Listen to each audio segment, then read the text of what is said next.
Hello everyone. तो आज की जो रेसिपी शेयर कर रही हूँ वो आपके बच्चों को पसंद तो आएगी ही आएगी, साथ में बड़ों को भी बहुत पसंद आएगी। और ये बहुत ही हेल्दी है क्योंकि यहाँ पे मैंने बिल्कुल भी मैदे का यूज़ नहीं किया है और बहुत सारे वेजिटेबल्स का यूज़ किया है। तो आइए देख लेते हैं इसकी रेसिपी। यहाँ पे ले लिया मैंने एक बॉल और मैं डाल रही हूँ उसमें आटा यहाँ पे मैंने टोटली 1.5 कटोरी के हिसाब से लिया, जो हमारे घर में कटोरी होती है ना छोटी, उसी हिसाब से। तो यहाँ पे जितने लोग को ये ज़रूरत हो आप उतना आटा यहाँ पर ले लें। अब मैं इसमें टेस्ट के अकॉर्डिंग नमक ऐड कर रही हूँ। अब यहाँ पे मैं डाल रही हूँ घी इसलिए डाल रही हूँ ताकि इसमें अच्छा सा क्रिस्प आएगा बहुत ही। जब ये स्प्रिंग रोल बनकर तैयार होगी ना तो बहुत ही अच्छा क्रिस्प आएगा। आप घी की जगह ऑयल का यूज़ कर सकते हैं। अब थोड़ा थोड़ा पानी डालते हुए हम आटा को गूंद लेंगे, एक और सॉफ्ट सा डो लगा करके तैयार करेंगे। वैसा ही जैसा कि हम रोटी बनाने के लिए तैयार करते हैं, बिल्कुल वैसा। यहाँ डो बन करके हमारा तैयार है। तो अब इसको हम ढक्कन लगा करके रेस्ट पे छोड़ देंगे साइड में, और तब तक हम अपनी दूसरी तैयारी यहाँ पर कर लेंगे। तो यहाँ पर गैस पर मैंने पानी उबलने के लिए रख दिया था और इसमें डाल दिया है मैंने एक भुट्टा। इसको हम नरम होने के लिए उबलने के लिए गैस पे छोड़ देंगे और इधर कर लेंगे हम अपनी सब्जियों की तैयारी। तो यहाँ सब्जियों में मैंने लिया है एक टमाटर, एक शिमला मिर्च, एक प्याज और एक खीरा का मैं यहाँ आधा यूज़ करूँगी, आधे खीरे का ही यूज़ किया मैंने। और इन सबको छोटे छोटे टुकड़ों में इस तरह से चॉप कर लिया है। अब सब्जियों को चॉप करने के बाद एक बाउल में मैं यहाँ पर डाल दे रही हूँ इन सारी सब्जियों को।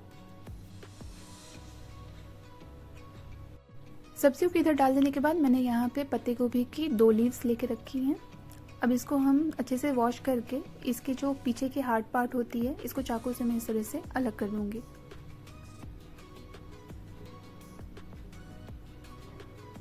इस तरह से अलग कर देने के बाद अब इसका हम लीव्स को इस तरह से रोल कर देंगे, एक के ऊपर एक रख करके, और ये बहुत ही बारीक बारीक पतला पतला इसे हम चॉप करना स्टार्ट करेंगे। ये इस तरह से चॉप करने के बाद हम इसको फिर से ना इस तरह से घुमा देंगे और इसके छोटे छोटे बारीक टुकड़े स्टार्ट कर देंगे, काटना स्टार्ट कर देंगे। अगर आपके पास चॉपर हो तो आप चॉपर का यूज़ करें। उसके बाद फिर हम सारी सब्जियों के साथ इसको भी मिला देंगे। अब मिक्स करने के बाद हमने जो भुट्टे को उबलने के लिए छोड़ रखा था ना वो उबल के अब रेडी हो चुका है। तो यहाँ मैं हाफ पार्ट भुट्टे का यूज़ कर रही हूँ। इस तरह से हम लंबा लंबा चीरा लगाते हुए भुट्टे पर इसको फिर खड़ा कर लेंगे और इस तरह से बारीक इसे काटते जाएंगे चाकू की सहायता से।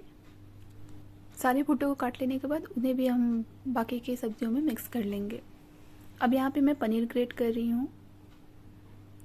पनीर भी यहाँ पे ऑप्शनल है, अगर आपको पसंद हो तो डालें या फिर आपके पास अवेलेबल हो तो डालें, ना हो तो ना डालें, कोई बात नहीं। ये सब्जियों के साथ भी खाने में बहुत अच्छा लगेगा। तो यहाँ पनीर ग्रेट करके मैंने डाल दिया है। और अब जो है ना हम यहाँ पर मिक्स करेंगे चीज़ का। मैं यहाँ पे प्रोसेस चीज़ का यूज़ कर रही हूँ और मैं यहाँ पे स्लाइस चीज़ का यूज़ कर रही हूँ क्योंकि मेरे पास अभी यही अवेलेबल था। तो मैंने एक स्लाइस चीज़ का यहाँ पर ग्रेट करके इसको भी इस तरह से डाल दिया है। चीज़ डाल देने के बाद अब अभी से हम यहाँ पर पिज़्ज़ा सीजनिंग का यूज़ कर रही हूँ। यहाँ पे मैं इसे ज़रूर डालें, इसको डालने से बहुत ही अच्छा टेस्ट आता है। और अब चिली फ्लेक्स का यूज़ किया है मैंने यहाँ पे। तो ये अपने अकॉर्डिंग यहाँ पे जितना तीखा खाना उतना चिली फ्लेक्स का यूज़ करें। और यहाँ पे सॉल्ट लास्ट में मैंने यूज़ किया है। तो नमक यहाँ पे थोड़ा कम ही रखें क्योंकि आटे में ऑलरेडी नमक था और इसके अंदर की जो फीलिंग्स होती है ना इसमें थोड़ा सा कम डाला जाता है, तो थोड़ा सा कम ही डालें। अब उसे हमने साइड रख दिया है। यहाँ पर ले लिया है हमने आटा जो बना करके रखा था ना वो। अब इसको हम थोड़ा सा मसल लेंगे और इसके हम ना छोटे छोटे बॉल साइज पोर्शन बना करके रख लेंगे इस तरह से। तो यहाँ पे मैंने इन सबको इस तरह से छोटे छोटे पोर्शन में डिवाइड कर लिया है। अब इसकी हम बनाएंगे रोटियाँ। जी हाँ, इस तरह से रोटियाँ बनाऊंगी मैं। अब उस रोटी के बाद अब मैं दूसरी एक रोटी बना रही हूँ जो कि हमें सेम पहली जितनी बड़ी रोटी हमने बेल करके रखी थी ना सेम उतनी ही साइज़ की दूसरी रोटी को भी हम यहाँ पर बेल लेंगे। तो ये रोटी भी हमारी दूसरी रोटी भी बनकर तैयार होगी। अब इस पे क्या करेंगे, अब इस पे हम थोड़ा सा ऑयल ग्रीस करेंगे इस तरीके से और हल्का सा आटा छिड़क देंगे। अब जो हमारी पहली रोटी बनके हमने रखी थी ना उसको इसके ऊपर लगा देंगे इस तरीके से और अब इसे हम फिर से बेलेंगे। इससे क्या होगी ना कि हम रोटियां नहीं बना रहे, हम एक पतली सी शीट बना रहे हैं जो स्प्रिंग रोल में यूज़ होती है। मैदा के वो स्प्रिंग रोल की शीट होती है। तो यहाँ पे हम आटा से बना रहे हैं, तो इसे हम इसलिए ज़्यादा और पतला कर पाएंगे जब हम इसको डबल करके बेलेंगे। तो अब यहाँ तवा मैंने गरम करने के लिए रख दिया था गैस पर, तो तवा गरम है और उसके ऊपर हम ये शीट अपने हल्के फुल्के पका लेंगे। बहुत ज़्यादा इसे डार्क नहीं करना है, एकदम से रोटियों की तरह पका नहीं लेना है, हल्का सा। आप देखेंगे ये खुद ब खुद अलग हो जाएंगे एक दूसरे से। तो इसे अब क्या करेंगे ना, हम एक किचन टॉवल लेंगे या एक साफ कपड़ा लेंगे और उसमें बना कर इन सारी रोटियों को इस तरह से ढक के रखते जाएंगे। अगर खुले में रखेंगे तो ये कड़क हो जाएंगे, ढक के रखेंगे ताकि इसका मॉइस्चर बना रहे और ये नरम रहे। अब यहाँ पे हम स्लरी बनाएंगे। स्लरी के लिए 1 चम्मच आटा लिया था और उसमें मैंने इस तरह से पानी थोड़ा थोड़ा ऐड किया है और इसका हम एक स्लरी बनाएंगे, ना ज़्यादा पतला ना ज़्यादा गाढ़ा। अब इसको साइड में रख देंगे। अब जो हमने सारी हमारी शीट बना कर रखी थी ना, उन शीट में से मैंने एक शीट्स को यहाँ लिया है।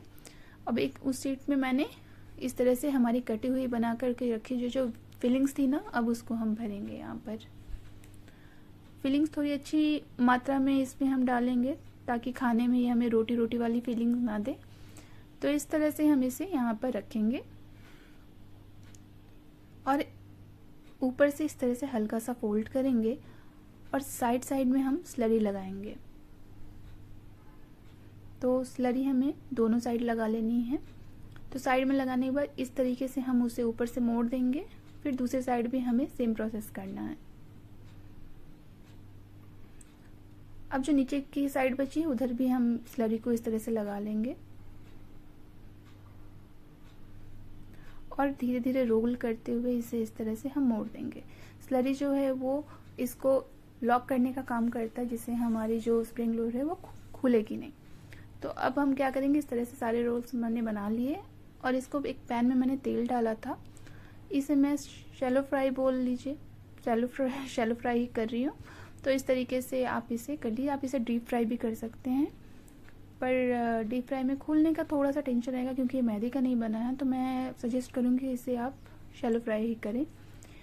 तो इस तरह से हम इसे पका लेंगे।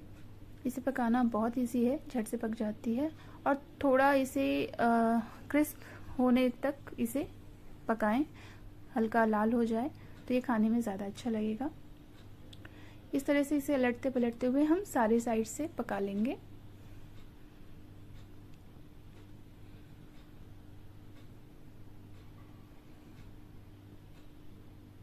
और ये बड़ी ही आसानी से कुछ ही मिनटों में बन करके तैयार हो जाएगी और यकीन मानिए सबको ये बहुत पसंद आएगा।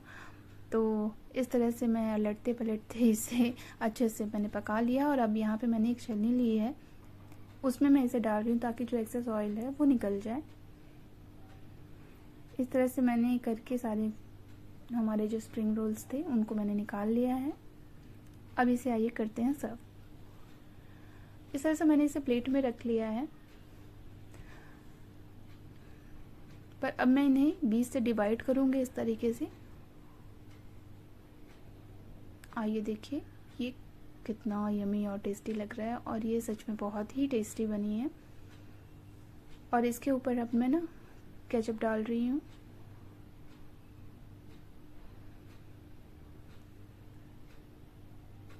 और ये बस बन करके रेडी है, खाने को तैयार है। इसे आप ज़रूर बनाएं।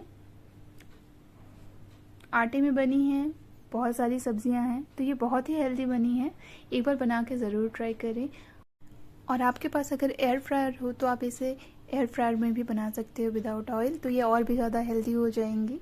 तो प्लीज़ इसे ज़रूर बनाएं और बताएं मुझे कि ये कैसा बना है। Thank you everyone, thanks for watching.